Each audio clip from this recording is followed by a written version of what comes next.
Today on Ballistic Barbecue, I'm going to be cooking up some barbecue chicken on this Nordic Ware Stovetop barbecue that I bought at Costco a little while ago for $39.95.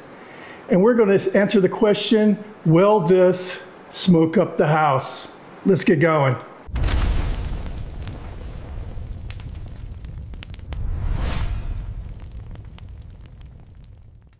All right, a little while ago I did a video review on this stovetop smoker. I bought it at Costco, $39.99. It's regularly like 70 bucks. And I shot the video outside on a portable burner. Honestly, just because it's easier to, I don't like shooting videos indoors, that's why.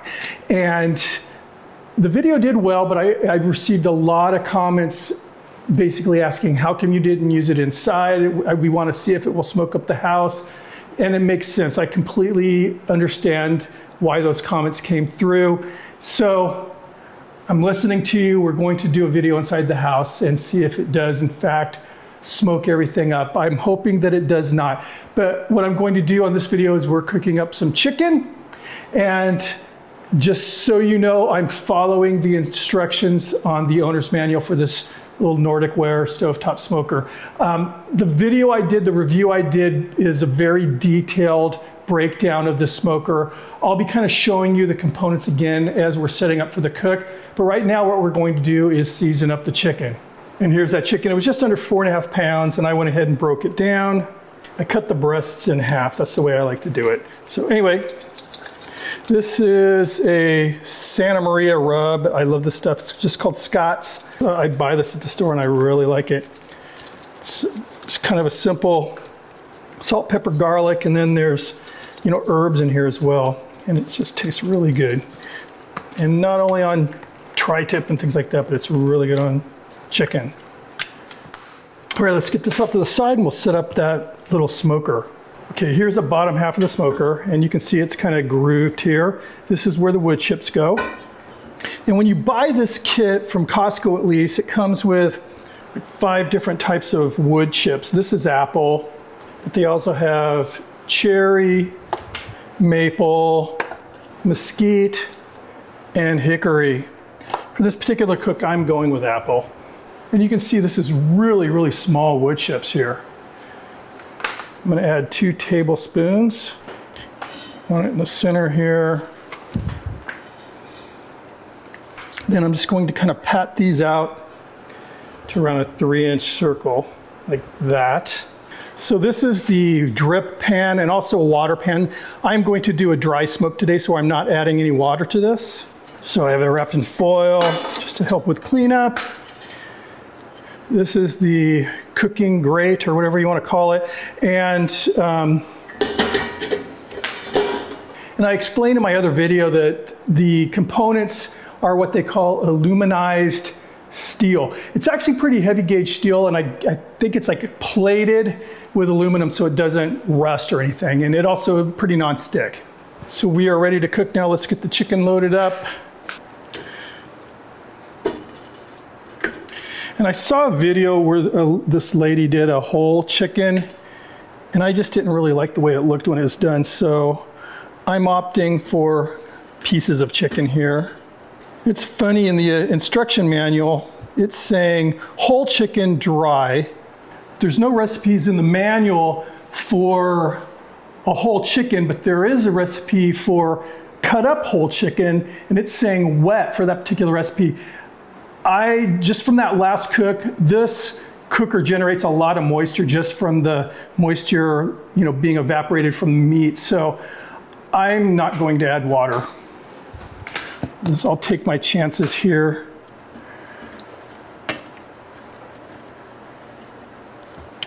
I'm glad I didn't get a heavier chicken. So I'll probably end up doing a little rotating around here. Of course, they'll start shrinking. All right, we'll get this on. And we're gonna go to, well, they're saying like medium high, so out of 5, 6, and high, I'll put it on between 5 and 6, so 5.5. For what that is worth, because one of the comments I made in my first video is that, high, medium, low, and everything when you're dealing with flames, it's kind of subjective. But Anyway, I was happy with the results from that video from the cook, so I'm just gonna follow suit. I'm going with what I'm interpreting as medium high. All right, now lid on.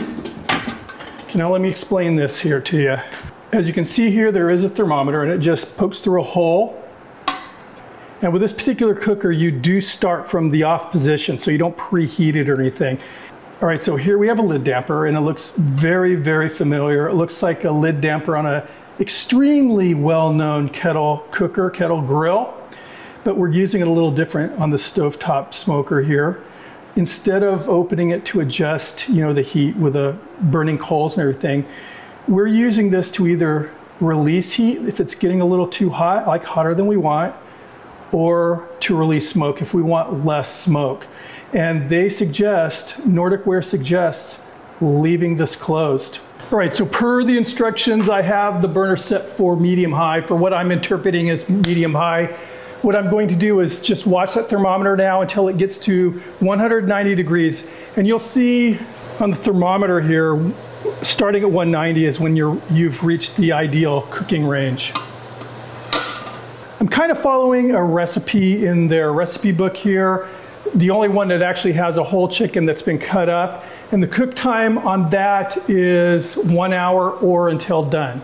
So that's kind of what I'm gauging this cook on. 1 hour or until it's done. Okay, a quick update. 10 minutes in and I'm starting to get that applewood smell. Smells really good. But as you can see, there's not a lot of smoke coming out of the cooker here.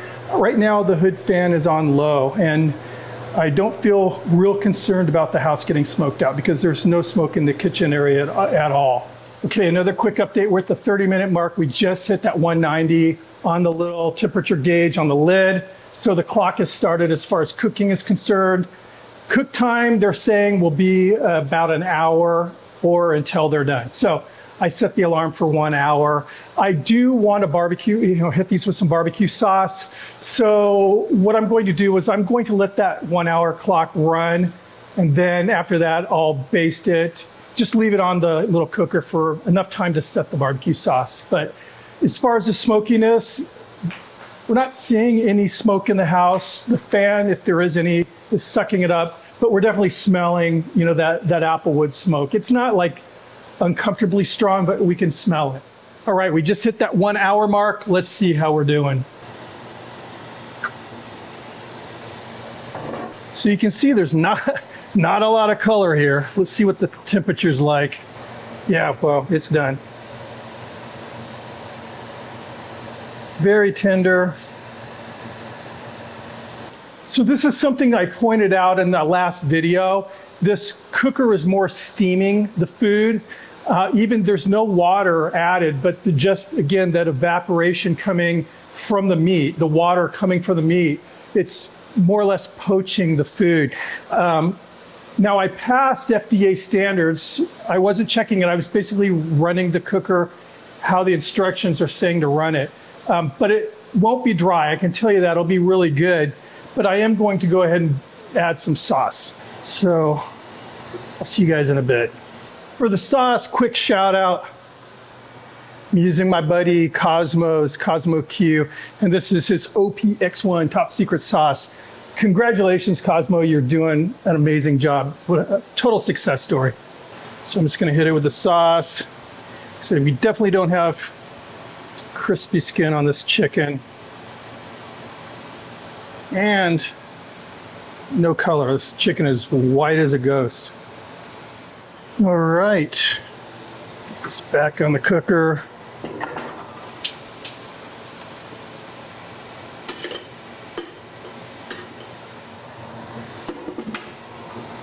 Right now we're just going to allow that sauce to set a bit, but yeah, like I said, the skin is very soft, and as you can see, there's not enough heat for one thing, and it's also a very moist environment in there to get any type of Maillard reaction.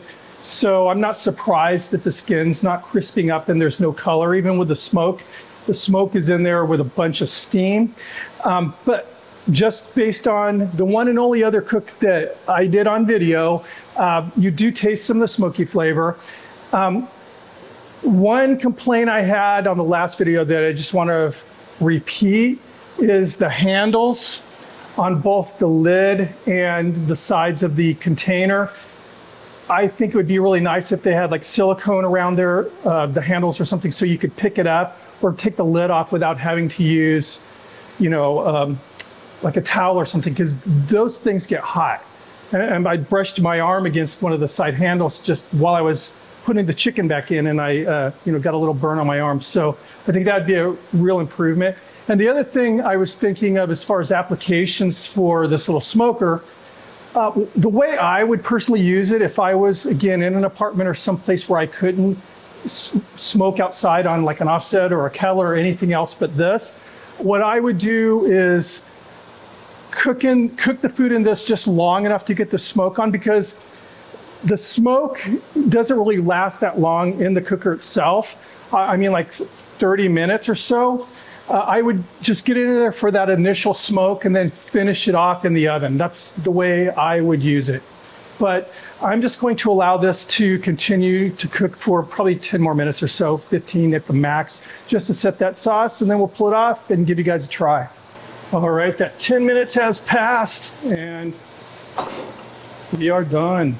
It's amazing how just a little bit of a color can actually change how appetizing a dish is, because I got to tell you that ghost white chicken wasn't real appetizing. So I'm actually looking forward to trying this out. So what I'm going to do now is plate up this chicken, and then again, we'll give you a try, see how the little smoker did. And here we are. It looks good. It doesn't look just like came off one of the smokers in my backyard good, but nonetheless, it definitely does look good. It smells good. I can smell some smoke. Let's give it a try. So it's still hot. Yeah, I'm definitely smelling some smoke.